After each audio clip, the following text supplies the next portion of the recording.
The morning air bit at Hannah Mitchell's cheeks as she hurried down the busy sidewalk, her worn leather boots splashing through puddles left by the night's rain. She checked her watch, 7:45 a.m. 15 minutes to make it to Vertex Innovations, where she'd been working as an administrative assistant for the past 8 months. The job wasn't glamorous, but it paid the bills and provided health insurance for her 10-year-old son, Tyler. "Excuse me," she mumbled as she sidestepped a group of tourists gawking at the city skyline. Her phone buzzed in her pocket. Tyler's babysitter, Mrs. Patel, was running late again. Hannah's heart sank. She had a department meeting at 8:30 sharp, and her boss, Richard Morrow, had already warned her twice about tardiness. Single parenthood was a constant balancing act, and lately it felt like she was performing without a safety net. Hannah turned the corner onto Maple Street, picking up her pace. That's when she heard it. A sharp screech of tires, followed by a dull thud and a groan. 20 yards ahead, a man lay crumpled on the sidewalk, his expensive-looking briefcase spilled open beside him. The culprit, a delivery bike, sped away without stopping, the rider looking back with panic on his face. For a split second, Hannah hesitated, glancing at her watch again. 7:48 a.m. She bit her lip, looking from the injured man to the direction of her office building, visible just 3 blocks away. "Sir? Are you all right?" Hannah knelt beside the man, who was trying to sit up, his face contorted in pain. He was in his early 40s, with salt and pepper hair and a tailored charcoal suit now smeared with dirt, and what looked like coffee from a spilled travel mug. "I'm fine," he winced, attempting to stand before falling back with a sharp intake of breath. "My ankle." Hannah noticed how his right foot twisted at an unnatural angle. "You need medical attention. I'm calling an ambulance." "No ambulance," the man insisted, his voice strained but authoritative. "I have a meeting I can't miss." Hannah almost laughed at the irony. "With respect, sir, you can't even stand." The man's piercing blue eyes met hers. "I'll manage." He tried again to rise, only to collapse against the brick wall behind him, his face now pale beneath his light tan. "Look, I'm already late for work myself, but I can't leave you like this," Hannah said, dialing 911 despite his protests. After explaining the situation to the dispatcher, she helped gather the scattered papers from his briefcase. The letterhead caught her eye. "Benjamin Crawford, Chief Executive Officer, Vertex Innovations." Her heart stuttered. It couldn't be. "You work at Vertex?" she asked, her voice suddenly dry. The man, Benjamin Crawford, nodded, grimacing as he shifted position. "I do." Hannah swallowed hard. She'd never met the CEO in person. He worked on the top floor and rarely interacted with lower-level employees. In the company directory photo, he had been clean-shaven with shorter hair. This man looked more rugged, with a light stubble and slightly longer hair, but the eyes were unmistakable. "I work there too," she said quietly. "Administrative assistant in marketing." Something flickered across his face. Recognition, perhaps, or simply pain. "What's your name?" "Hannah Mitchell." Before he could respond, the ambulance arrived, its siren cutting through the morning bustle. The paramedics efficiently assessed Benjamin's injury, confirming Hannah's suspicion of a broken ankle. As they prepared to load him into the ambulance, he grabbed Hannah's wrist. "Thank you," he said. "Most people would have walked by." Hannah nodded, acutely aware that it was now 8:10 a.m. Her department meeting was in 20 minutes. And Richard Morrow was notorious for his intolerance of excuses. "I hope you feel better soon, Mr. Crawford." "Ben," he corrected, then winced as the paramedics lifted the stretcher. Would you mind coming with me? Just until they get me settled. I hate hospitals." Hannah hesitated. This request would certainly cost her her job. But the vulnerability in the CEO's eyes, so at odds with the powerful executive she'd imagined him to be, tugged at her. Plus, how could she say no to the man who ultimately signed her paychecks? "Okay," she said, climbing into the ambulance after him. She sent a quick text to her co-worker, Diane, asking her to tell Richard she'd be late due to an emergency. At the hospital, things moved quickly. Ben was taken for x-rays, while Hannah sat in the waiting room, nervously checking her phone. 8:45 a.m. Her meeting had started 15 minutes ago, and Diane had responded with a grim emoji. Richard was furious. By 9:30 a.m., Ben was diagnosed with a clean break that required a cast but no surgery. Hannah stayed, helping him fill out paperwork and contact his assistant. She learned he had been walking to work rather than taking his usual car service, wanting some fresh air before a stressful board meeting. "You should go," Ben said as the nurse finished putting on his cast. "So you've done more than enough." Hannah nodded, gathering her purse.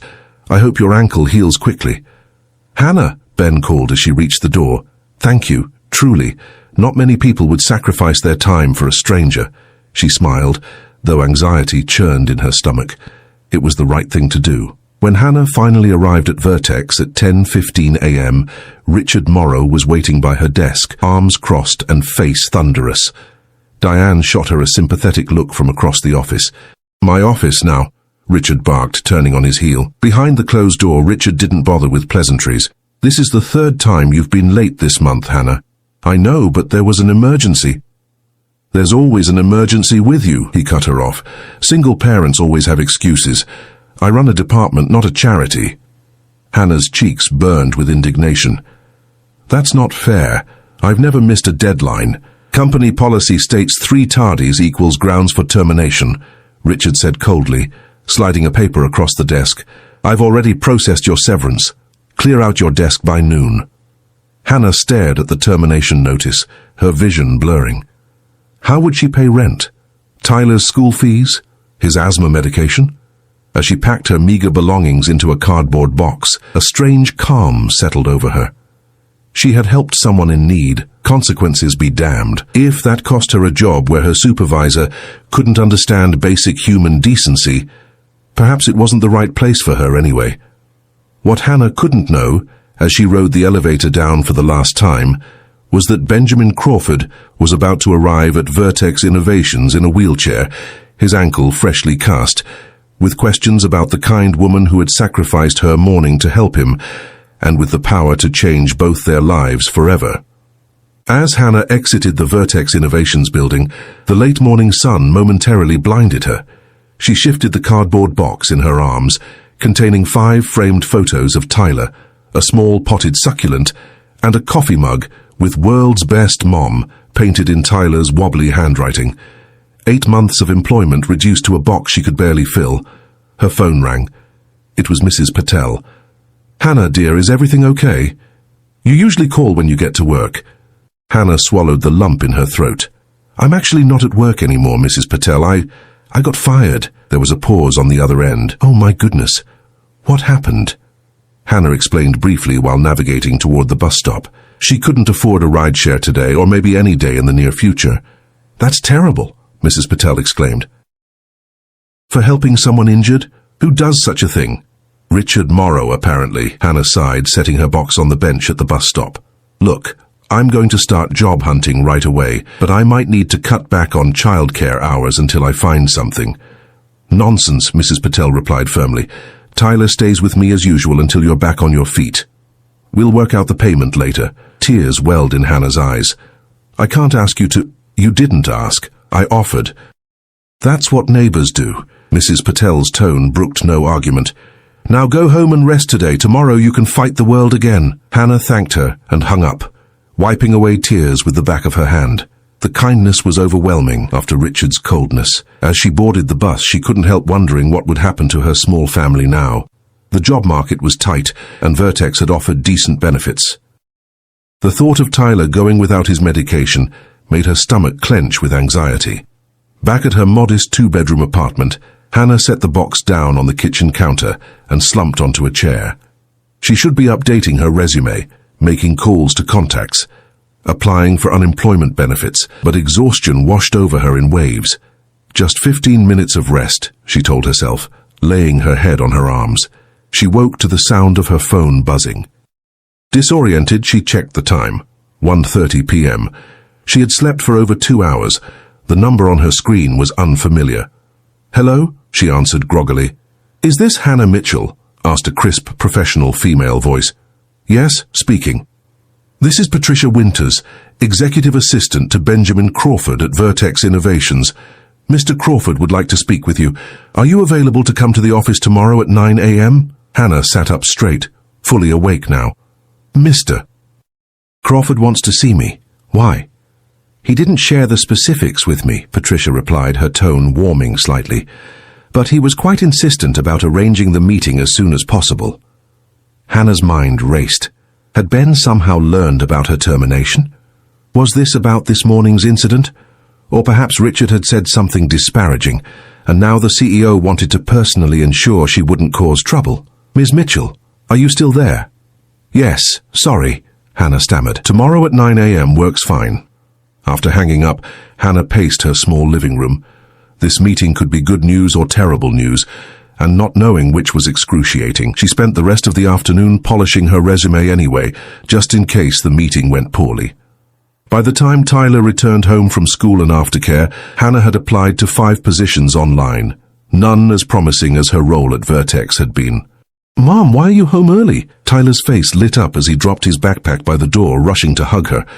At 10, he was all gangly limbs and boundless energy, his sandy brown hair perpetually in need of a trim. Hannah held him tight, burying her face in his hair.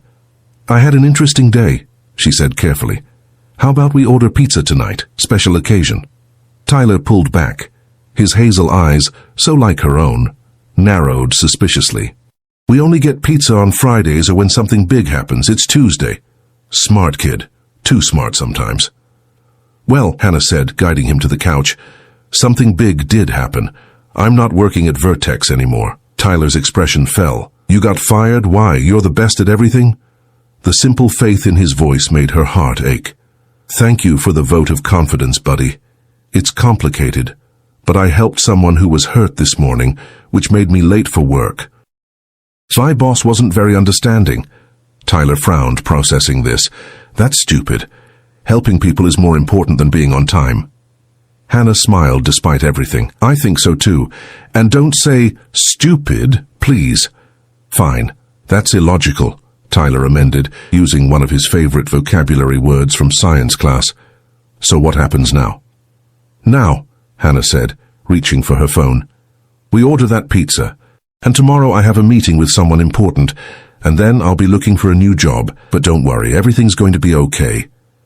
As she said it, she desperately hoped it was true. Tyler didn't need to know that their emergency fund would only last 6 weeks, or that his asthma medication would need to be refilled in just 18 days.